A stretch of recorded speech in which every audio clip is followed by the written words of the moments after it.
Swayam Prabha. Digital India. Educated India.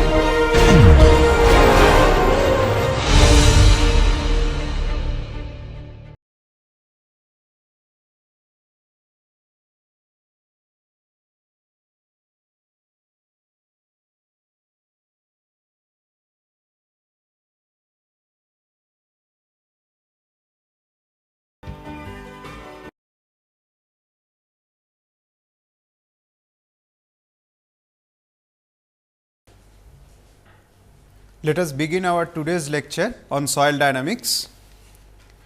We were continuing with our module 4, that is dynamic soil properties. A quick recap what we had studied in the previous lecture. We have seen how to compute the cyclic stress ratio or the CSR as per the formulae given by Seed and Idris in 1971.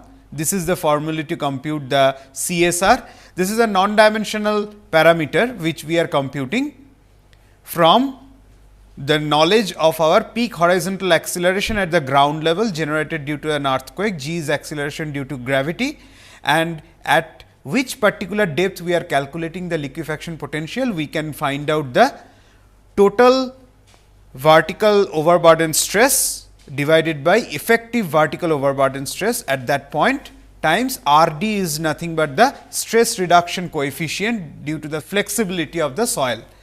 And to compute the stress reduction coefficient R d, Liao and Whitman had proposed two equations, simple linear equations for different ranges of depth below the ground surface. Further, which has been modified by Blake in 1996, and he proposed this is the relationship to compute R d for known value of z, for any value of z, and it has been recommended in the paper by Yu et al. 2001. Then we have seen what are the steps to evaluate cyclic resistance ratio or CRR. We can compute the value of CRR from the field test results of standard penetration test SPT n value, or cone penetration test CPT q value, or SASW test from the shear wave velocity Vs value. And remember, from all the corrected values of these data, we can correlate with respect to CRR and then can compute the factor of safety against liquefaction. So, what are the corrections involved to the value of CRR? We have seen there are three major corrections: magnitude correction factor Km, overburden correction K sigma, and sloping ground correction K alpha. So, the factor of safety against liquefaction, which was defined earlier as CRR 7.5 by CSR, it can be written by applying the corrections, three corrections of to CRR like this: CRR at any magnitude of earthquake times this magnitude correction factor Km times the overburden correction factor K sigma times the sloping ground correction factor K alpha divided by the CSR. We have seen how to compute the magnitude correction factor Km. Km at moment magnitude, earthquake moment magnitude of 7.5, it is 1. So, no correction is required. Otherwise, as moment magnitude less than 7.5, the magnitude scaling factor or magnitude correction factor will be more than 1, and if the earthquake magnitude is more than 7.5, then the correction factor will be less than 1.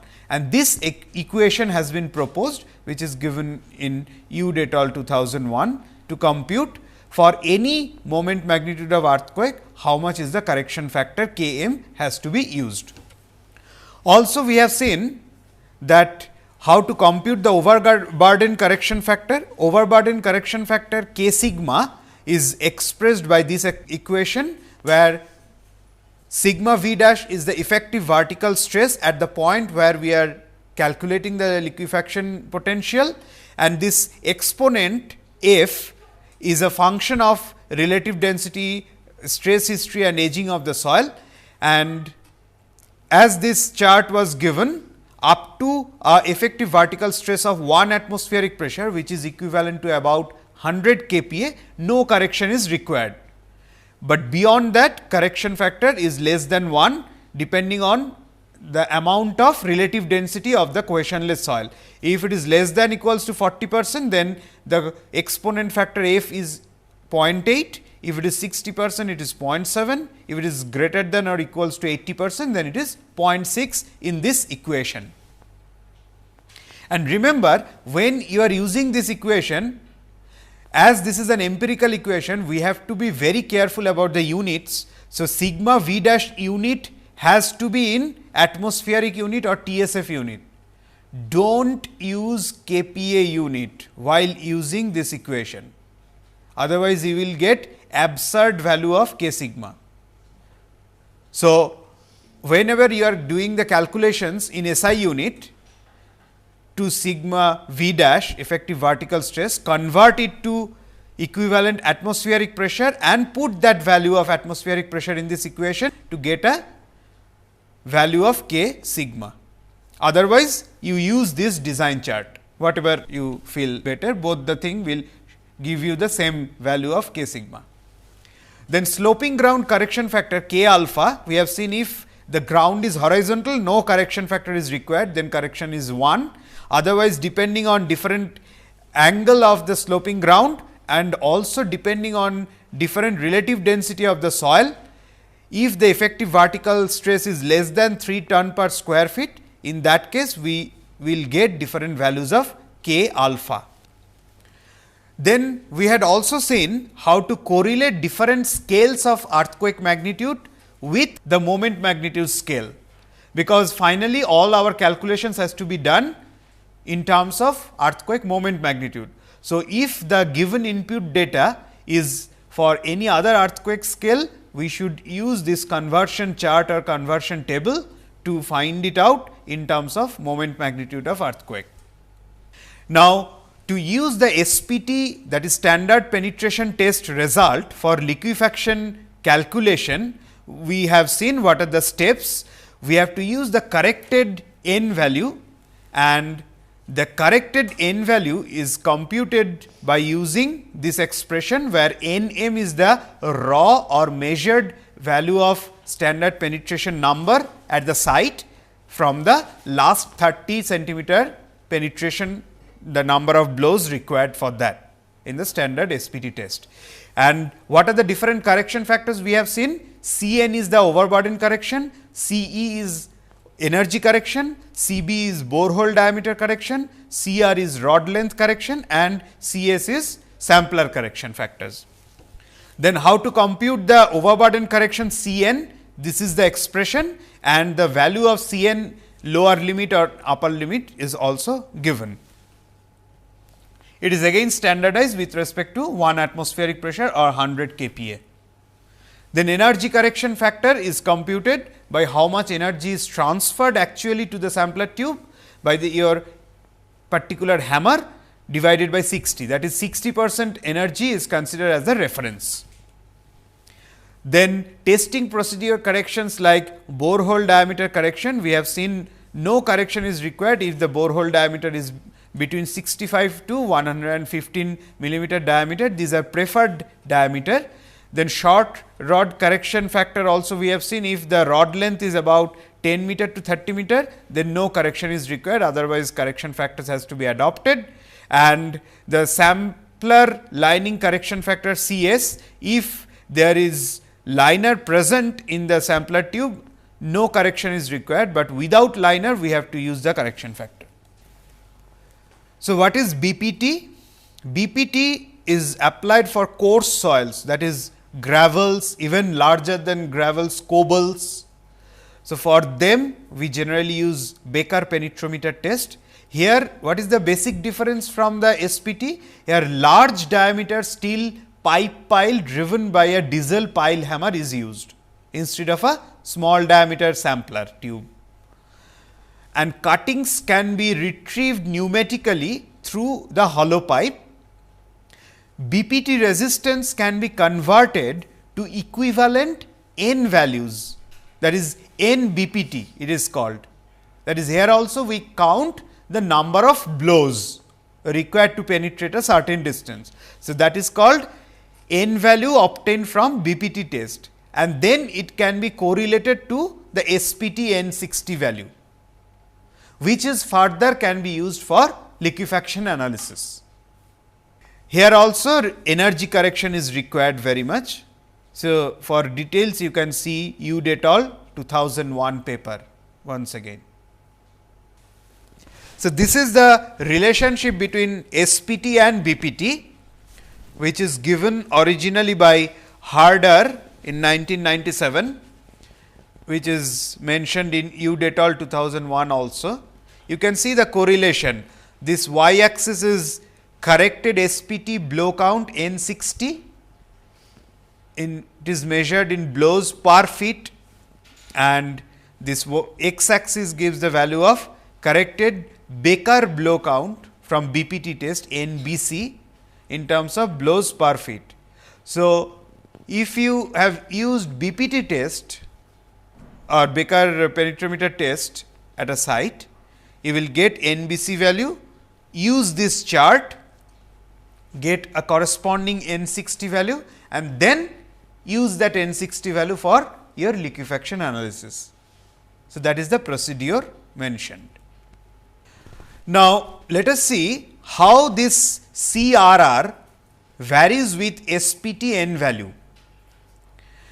Look at this chart, it was given by Seed et al. 1975. This is done by Professor Harry Seed, the older Seed. 1975 this chart was produced. So, y axis is given as CSR with suffix m equals to 7.5.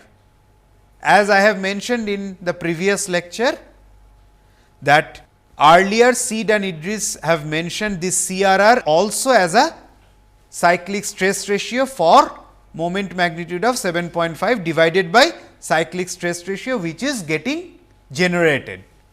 So, capacity by whatever is getting generated. So, that is why they used CSR. But remember, as per the latest notation is concerned, as per Ude et al. 2001, this is nothing but our CRR, cyclic resistance ratio. Okay. So, that is why I tried to give you the older chart first, which was given by Seed et al. In 1975, then I will give you the latest chart, where this has been written as CRR, both the same thing, only the name has been changed or updated. So, what they have done, this graph what it shows? It shows relationship between cyclic stress ratio causing liquefaction and N160 corrected values for clean sand. See, again this is N160 CS actually in MW of 7.5 earthquake. So, influence of SPT procedures in soil liquefaction resistance evaluation has been obtained here. What this graph shows, look at here this legend, fines content is less than 5%.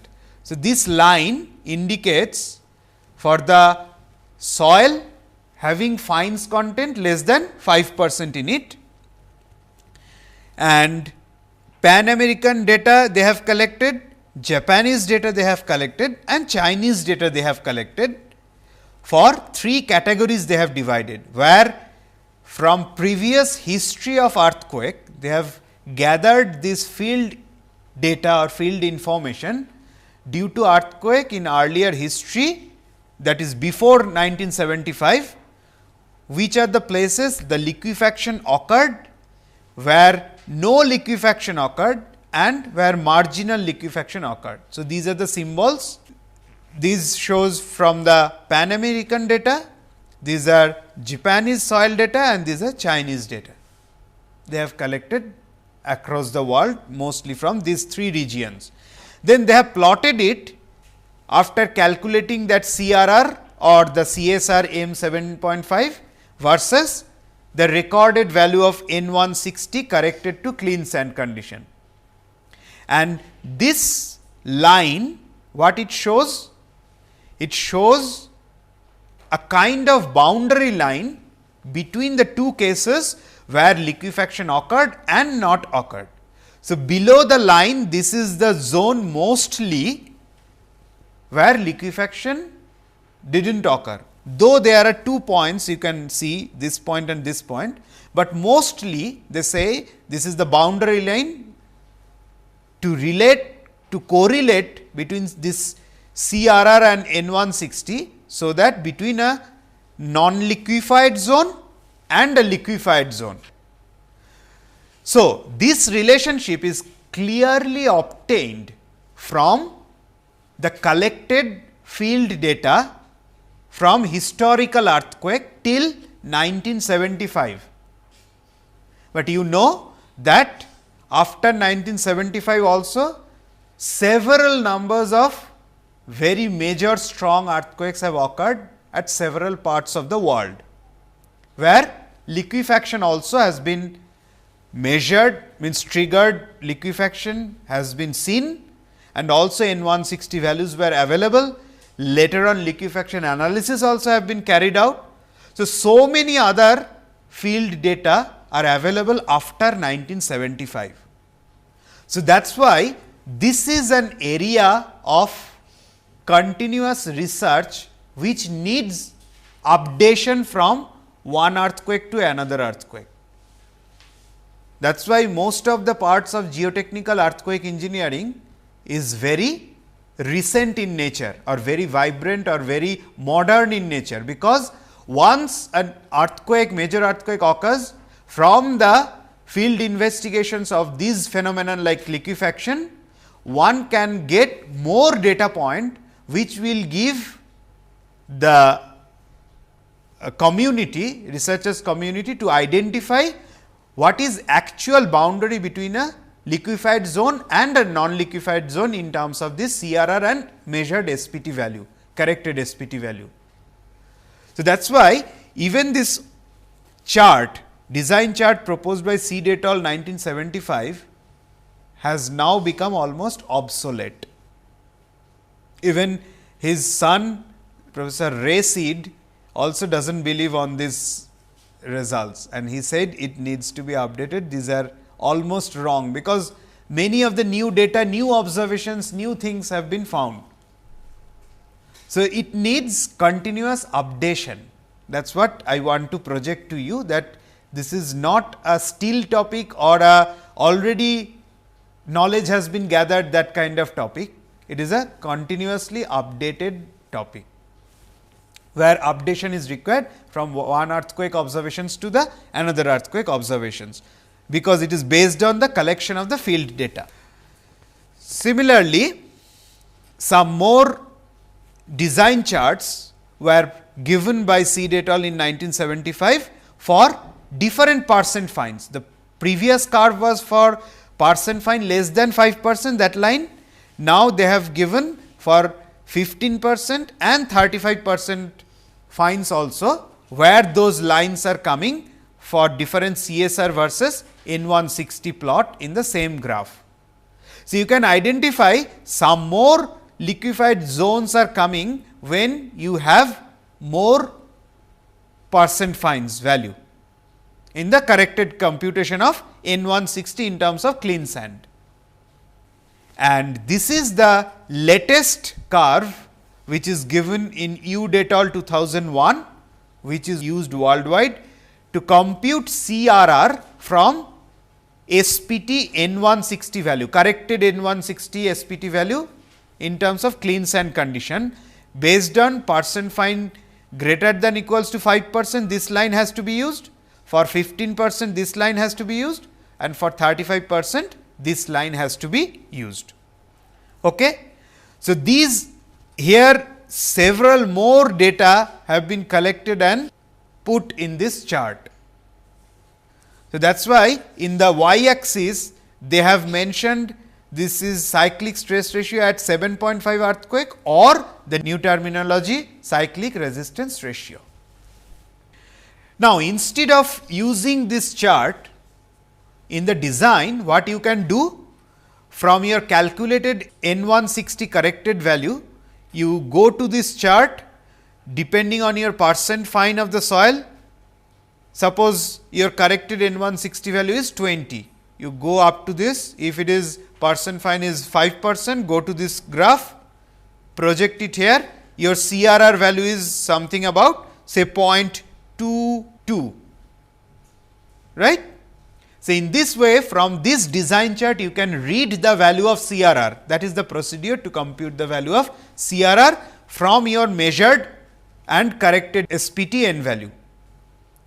Or you can use empirical relationship, this equation which was given by Raunch in 1998, and this equation is valid for the corrected N160 after applying the clean sand correction. If the value is less than 30, then only this equation is valid.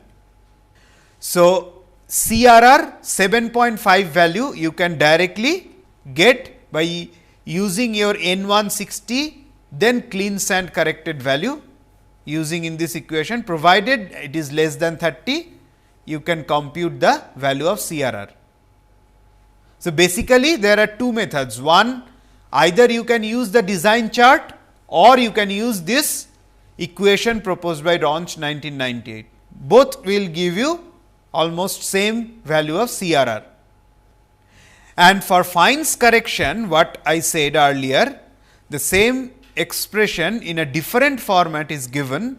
N160 CS can also be obtained, that is the corrected SPT value in terms of clean sand can also be obtained using this equation, alpha plus beta times N160.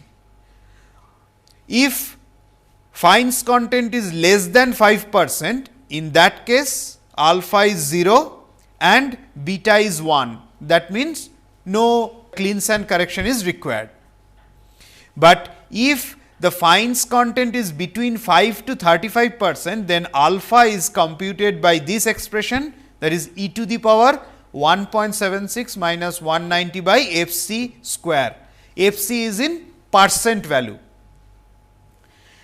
And for fines content between 5% and 35%, the factor beta is calculated by this using this equation 0.99 plus Fc fines content in percent to the power 1.5 by 1000. If the fines content is greater than 35%, in that case it is proposed alpha is 5 and beta is 1.2. So, this is actually a better equation than the previous one to compute the corrected N160 clean sand value, because for all ranges of fines content below 5%, 5 to 35% and greater than 35% are given here. Now, using SPT, standard penetration test number, how to calculate the liquefaction potential or the factor of safety against liquefaction potential we have seen, because CRR we have computed, CSR earlier we have computed, their ratio will give us the factor of safety against liquefaction. If we want to use the other test, that is cone penetration test or cone penetrometer test, CPT, how to make use of that CPT test result for the computation of liquefaction potential.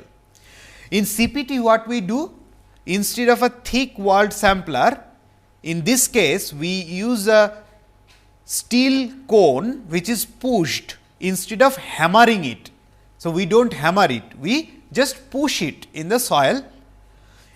Different types of CPT can be there, mechanical, electrical, piezo type, etc. So, it is mostly suitable for clay type of soil, or fine grain type of soil. What are the things we measure from the CPT? The force required to extend the cone is divided by the horizontal projected area of the cone to get the tip resistance of the cone, which is denoted by QC.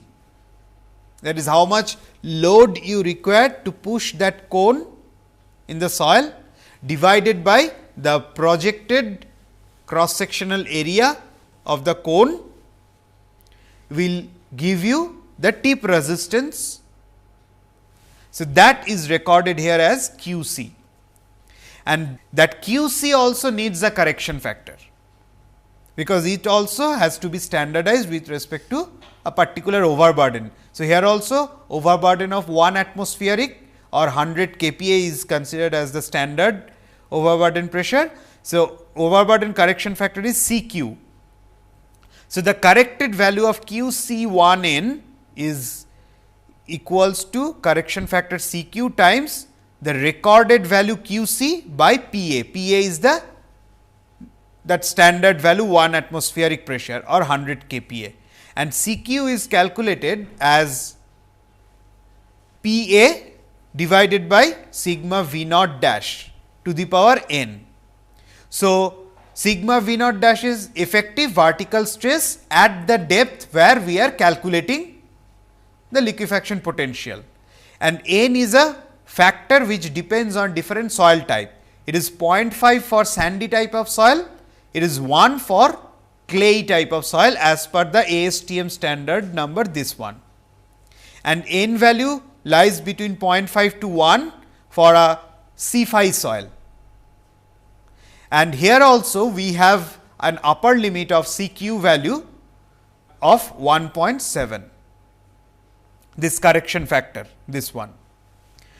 So, what is a general assembly of CPT, cone penetration test? This is the picture, typical cone penetrometer with seismic cone capabilities as shown here. Here this is the pushing rod, signal amplifier, biaxial inclinometer, biaxial geophone. Here the friction sleeve and friction sleeve load cell, and this is the tip load cell. So, from this test, when we are pushing this rod inside the mostly fine grained type of soil, what data we are collecting? With respect to depth, we are getting the frictional resistance. This frictional resistance we can compute, and at depth it is getting recorded like this. Also, we are recording the bearing resistance or the tip resistance. Okay? The tip resistance is nothing but that QC value, what I have mentioned just now.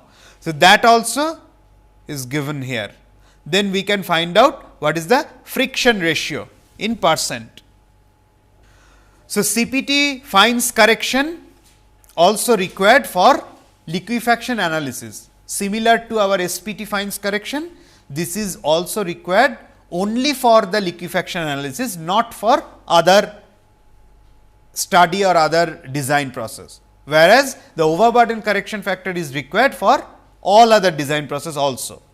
So, CPT QC1n, whatever corrected value of cone penetration test value we got after applying the overburden correction factor, that needs to be corrected for simplified liquefaction analysis in terms of equivalent clean sand. Here also the standardization has been made in terms of equivalent clean sand, and if the fines content is greater than 5%, then we apply this correction factor. This is the corrected QC1n value in clean sand condition.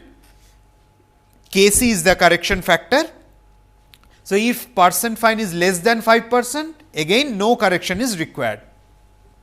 This Kc is a nonlinear function of another factor Ic, and Kc is 1 for Ic less than or equals to 1.64, and Kc is 3.5 for Ic equals to 2.60, and for Ic greater than 1.64, that is in between 1.64 and 2.6, the expression to compute Kc is given by this equation, where Ic is nothing but it is indicative of soil behavior type index. So, from Yu et al, again you can get the details of computation of each of these terms Ic, Kc, etc. So, this is the chart for the correction, CPT fines correction. What we have mentioned just now in terms of equation, the same thing plotted here in terms of design chart. That is, y axis is giving you the correction factor Kc, and x axis is giving you the soil behavior type index Ic. So, depending on type of soil, this zone is gravelly sand, this zone is for sandy type of soil, this is sand mixture, this is silt mixture, this is clay type of soil, this is the curve, and equation what I have shown just now, that is for this curvilinear portion. and this is the correction factor as already have been mentioned. Now, for CPT, another correction is required, which is called thin layer correction. What is thin layer correction? Look at this right hand picture first. Suppose we have 3 layers like this: deposit D, layer A and deposit B. In this case, suppose layer A is a thin layer compared to these other 2 deposits B and D. So, in that case, what is going to happen? Our recorded value of QC, the tip resistance, it is keep on recording as per the depth. So, this deposit and this deposit, suppose we got average value of this much. Here also we got average value of this much, but in between there is a thin layer which is very stiff. So, suddenly there is an increase in the QC value. So, how to take care of the advantage of that QC increased value for a thin layer, or whether to discard it, depending on that this thin layer correction is necessary. So, that thin layer correction, what it says, that QC star, which is nothing but we can take this higher value by applying this correction factor KH in terms of QCA from this recorded value, and this thin layer correction factor KH is computed for H by DC value, where layer thickness H is this one in millimeter for a 10 centimeter square cone, which is having a DC of about 35.7 millimeter. So, for different H by DC ratio, you will get what are the different correction factors ranges based on the field data. So, this hatched portion is the recommended relationship what is proposed here to compute and use this QC value for a thin layer, presence of a thin layer, a stiffer thin layer. Similarly, what was done for CSR 7 m equals to 7.5 or the CRR, the newly modified term, versus SPT value, the same thing also has been proposed by other researchers like Mitchell and Zheng 1990, that CRR versus normalized cone resistance. Normalized means after doing the all corrections, overburden correction and clean sand corrections, then this is the relationship for different fines content curve they also obtained. And this is the modified latest design chart which is commonly used, given in U et al 2001. X axis gives you corrected CPT tip resistance QC1N, which you have already calculated from your field measurement. Go to that particular value, project your line here, go to this curve, CPT clean sand curve, and then drop it on this axis, this vertical axis, which will give you the value of CRR for m equals to 7.5. That is the proposed curve. Other than that, like SPT, you can use direct empirical relationship.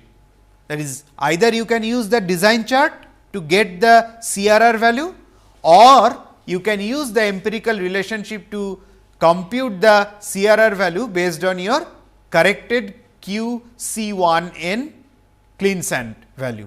So, what are those equations? Look at here. If QC1N CS is less than 50, then CRR 7.5 is computed by using this expression.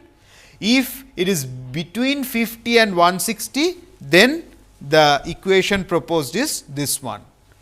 It was originally proposed by Robertson and Reid in 1998, which is re-reported in U et al 2001. So, as a designer, as you know, always it is advisable to go for this empirical relationship rather than the using the design chart, because then chances of human error by reading the graph, reading the design chart will be minimum if you use this given empirical relationship, both for SPT as well as for CPT. This is another chart which was given by Robertson in 1990. Normalized friction ratio is calculated like this: the frictional force, that sleeve friction whatever is measured, divided by that QT or QC minus sigma V naught, the vertical stress, times 100%, and what is normalized cone resistance can be obtained for different values of IC. Now, a kind of comparative study between SPT and CPT test results. What are the advantages of CPT, cone penetration test, over the standard penetration test? One is continuous sampling with depth, that is, at each depth you are getting the result, because QC and friction value also you are getting at each depth, you are penetrating the sampler tube through the depth. So, that is why you are recording, keep on recording with respect to depth the value or the strength of the soil, and it is faster and more economical compared to drilling and laboratory testing. Why it is faster? Because just you need to push it in the soil. And why it is economical? You need not to have a borehole and all these arrangements and hammer, etc. And repeatability is good. Repeatability means at the same site, suppose another person or another agency went and did the same CPT test, they will also probably get the similar test results. Whereas, the repeatability for SPT test is not that good. It depends on your arrangements made by the different agencies, the testing procedure, whether hammering is done vertically or inclined eccentrically, all these factors comes into picture, whereas those things are pretty less for CPT. So, that is why these are the advantages of CPT, whereas CPT is having some disadvantages or limitations also over the SPT test. What are those? No soil sample is obtained in the case of CPT, because in CPT we are just pushing that rod inside the soil sample. So, nothing we are getting out of that below the ground, whereas in case of SPT, the SPT sampler tube which you are penetrating it, finally you are taking out the soil sample in the split spoon sampler tube.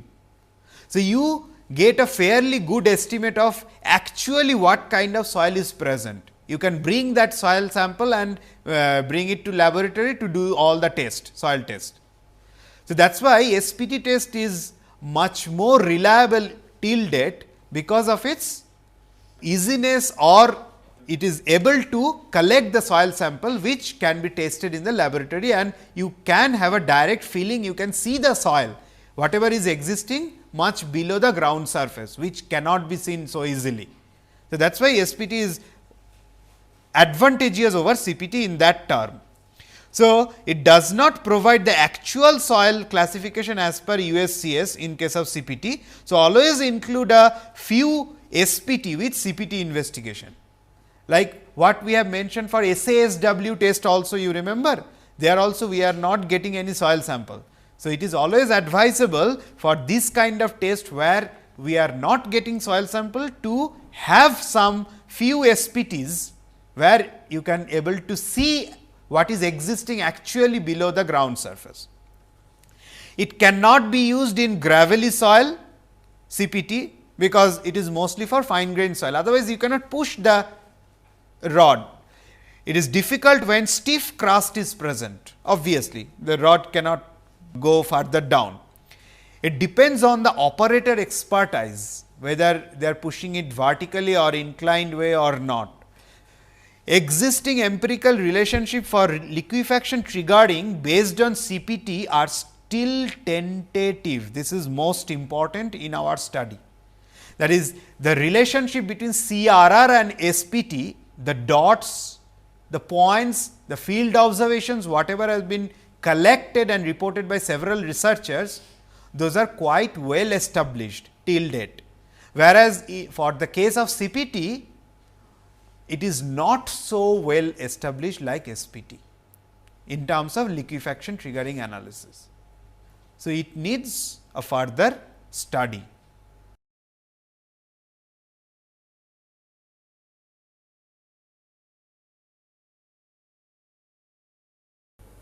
Now, the another test which we had already discussed during our field test, that spectral analysis of surface wave test, or in short it is called SASW test. Similar type of test, as I have mentioned, is MASW using multi-channel. So, this was the schematic diagram. We know about the basics of the test. Now, how to use this SASW test data, where we are recording the Vs value, shear wave velocity of the soil, that is what we are recording. So, this is a typical variation of phase velocity with different wavelength. Now, here also the correction is required, the overburden stress correction, similar to SPT and CPT. So, this is the formula is used to convert the raw or recorded Vs value from SASW test to the corrected value Vs1. The Pa is again 1 atmospheric pressure at about 100 kPa, and sigma V naught dash is the initial effective vertical stress in kPa unit. So, this is the formula we use to find out the corrected SASW value or corrected shear wave value after doing the overburden stress correction. And liquefaction from SASW test value, that Vs, how they vary with different Amax value at stiff soil site, that is different peak accelerations during the earthquake, 0.1 g, 0.2 g, these are the different ranges of acceleration. This chart was proposed by Stoke et al. In 1988. It shows chart for evaluation of liquefaction potential from shear wave velocity and peak ground acceleration with more than 10 cycles in numbers. So, shear wave velocity is in feet per second unit y axis, and x axis is Amax value in g unit, that is 0.1 g, 0.2 g is the peak acceleration of the earthquake. It is found that generally in this region soil will not liquefy. This hatched zone shows that it is most likely that soil may liquefy, and this zone definitely soil will liquefy, which is quite understandable that as the Amax value increases, obviously we will have more chances for liquefaction. And the relation between the CSR versus normalized shear wave velocity Vs1 in meter per second unit, remember this CSR is CSR 7.5 as was earlier proposed by Sid and Idris. That is, in new terminology, this is nothing but CRR. Okay. So, remember that one, because this was developed before 2001. It was developed by Tokimatsu et al. In 1991. Correlations between cyclic stress ratio required to produce cyclic strain amplitude of about 2.5% in clean sand, and the normalized shear wave velocity. Normalized shear wave velocity means shear wave velocity after doing the corrections, the corrected value of shear wave. Depending on number of cycles of loading, this is the typical variation of that CRR versus Vs1 as was proposed by Tokimatsu et al. In 1991. And what is the present status? What is used worldwide?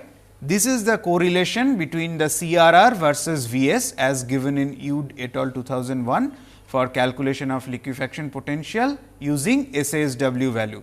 So, once you know your Vs value, correct it for overburden correction, then that corrected value, you know this value here, project it based on your fines content of the soil, and then drop it on the y axis, you will get the value of CRR, that you will be again using for computation of factor of safety against liquefaction. So, a comparative study as given in Ude et al. 2001 for different test types and different features regarding their advantages and disadvantages of these different field tests for assessment of liquefaction potential. Suppose the feature we take past measurements at liquefaction site, then SPT is abundant, CPT also abundant, VS means it is using SASW test, okay, limited, and BPT spares. Type of stress strain behavior influencing test, then SPT partially drained or large strain, CPT drained large strain, shear wave velocity which we are determining from SASW test, obviously it is small strain analysis as we already know, and BPT also partially drained and large strain. What about the quality control and repeatability? SPT gives poor to good results about the quality control and repeatability of results. Means if you repeat that SPT test at the same site, whether you are going to get similar n value or not, that is what it means. In CPT it is very good, that we have already seen during the comparison of SPT and CPT. SASW also good, whereas BPT gives about poor results. Detection of variability of soil deposits for SPT, of course, it is a good for this feature, because you personally can see what soil exists in the ground. So, that is why good for closely spaced stressed. CPT very good detection of variability of soil deposits, because at each depth they are measuring, whereas for SASW test it is fair, and for BPT is also it is fair. Soil types in which test is recommended, SPT is generally for non-gravelly type cohesionless soil, basically for sandy type of soil or C5 at most. CPT for cohesive soil it is good, VS for all type of soil it is good, and BPT is primary for gravelly type of soil, BPT is good. Soil sample, whether it is retrieved, means taken out during the test process or not. In SPT, yes, we are getting the sample, we can see the soil. In CPT, no, we are not able to see the sample. In SASW test also, no, we do not get the sample. In BPT also, we cannot get the sample. Test measures index or engineering property. In SPT, we are getting index properties. In CPT also we are getting index properties, whereas in VS we can get the engineering properties, and in BPT we can get index properties. So, with this we have come to the end of our module 4, that is dynamic of soil properties. So, with this we have come to the end of today's lecture. We will continue further in our next lecture.